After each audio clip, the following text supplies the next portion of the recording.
New York City, August 2025. One light, one lens, no racket in the room. Town & Country has run digital covers for over a decade. Not one of them featured a tennis player. Then a 20-year-old from Quezon City walked into frame, and an editor who usually photographs duchesses and design heirs pointed a camera at her instead, wearing gowns, not a kit, for a magazine that has never once covered a sport. If this is the first time you've heard her name, that's exactly the point. So had most of the people in that room. So why her? Why that magazine? Why then? That's the question this video answers. Berlin, Steffi Graf Stadion, June 17, 2026. Rain pushed her match back an hour today. Right now, Alexandra Eala sits 2 spots lower than she did a week ago, not because she lost anything, but because Donna Vekic won a title in London and jumped over her. No, 33 to no. 35, gone. In the time it takes one rival to lift a trophy. If you don't follow tennis closely, here's what that means. Rankings move even when you're not the one playing. She's 2 countries, 3 tournaments deep into a stretch with 0 rest in between Birmingham, then London, now Berlin, all in the 18 days before Wimbledon starts. No team changes, no off week, just a body adjusting from grass to grass to grass, while her name climbs and drops on a spreadsheet she's not even looking at between matches. 3 years ago, she was outside the world's top 200.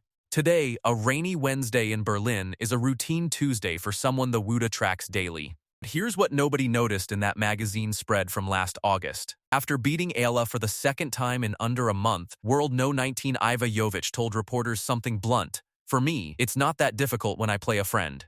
Not arrogance. Numbers. The match stats from that Queen's Club encounter recorded the gap plainly. 28 points won on return for Jovic, 15 for Eala. And when Eala finally did create a breakpoint chance, just 2 of them in the entire match, she converted only 1. 1 sentence, 2 stats. Together they explain why a magazine cover and a ranking spreadsheet can describe 2 completely different versions of the same person. If you're new to tennis, scoring points won on return basically measure how often you make your opponents serve a problem. Eala couldn't. Not against Jovic. Not twice in 1 month. And when the rare opening appeared, she couldn't always take it either. Miami, March 2025. Doubled 1000 semifinal. This is where the contradiction actually lives. As a wild card that week, Eala beat World No. 5 Madison Keys, then World No. 2 Iga Swiatek, back-to-back. First Filipino ever in a double-ta 1000 semifinal. First Filipino ever inside the world's top 100. Proof, undeniable, that she can beat anyone on a given day. Then Rome, May 2026. Round of 32, Italian Open. World No. 2nd Elena Rybakina beat her in straight sets, 6-4, 6-3,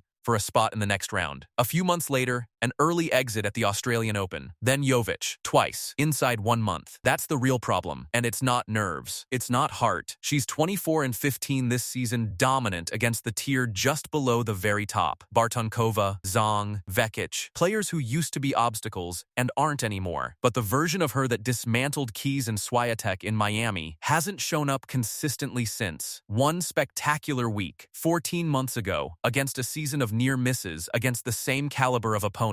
If rankings are new to you, top 20 means the players who actually contend for major titles. She's proven she belongs in that conversation. She hasn't proven she can show up there on command. That's not a confidence problem. That's a ceiling she's already touched once and has to learn to live at, not visit. And that is what makes the next 3 weeks so important. Here's what I want to know. Can she beat a top 20 seed there? Yes or no? Drop your prediction below. Manila, the same week as that Birmingham trophy. President Ferdinand Marcos Jr. didn't post about a ranking. He posted about a country. History has been written by Alexandra Eala. He wrote, then added, in his own words, that she'd become the first Filipino to win a tour singles title. A head of state doesn't write that sentence about just any athlete. And the Town & Country cover wasn't even the first time a fashion magazine got there before the sports world did. Vogue Philippines put her on its cover back in 2022. Right after she won the US Open Junior title, before most casual fans had ever clocked her name. Nike later built an entire limited shirt around her, designed by a Manila artist, built around the sampaguita flower she wore in her hair on Wimbledon's center court. The fashion industry has been telling this story in pictures for 3 years. The rankings just caught up. This is bigger than the Philippines, though. China had Li Na. Japan had Naomi Osaka. Both turned one player's results into a reason for an entire country's broadcasters to start covering a sport sport they'd ignored for decades. Eala is currently that player for roughly 115 million people who 2 years ago had never had a single tennis player ranked inside the world's top 100 not once in the country's entire history in the sport. Outside the Philippines, this is the part worth staying for, even if you've never watched her play one athlete, trained at Rafael Nadal's academy in Spain, deciding in real time whether tennis becomes a national habit or stays a niche import for an entire nation. Town & Country didn't put her on a cover because she's good at tennis. They put her there because her face now means something to a market no Western lifestyle magazine had ever reached through a racket. New York City, August 2025. Same room, one light, one lens, no racket anywhere in frame. That's the answer. That's why an editor who picks duchesses pointed a camera at a 20-year-old nobody in the room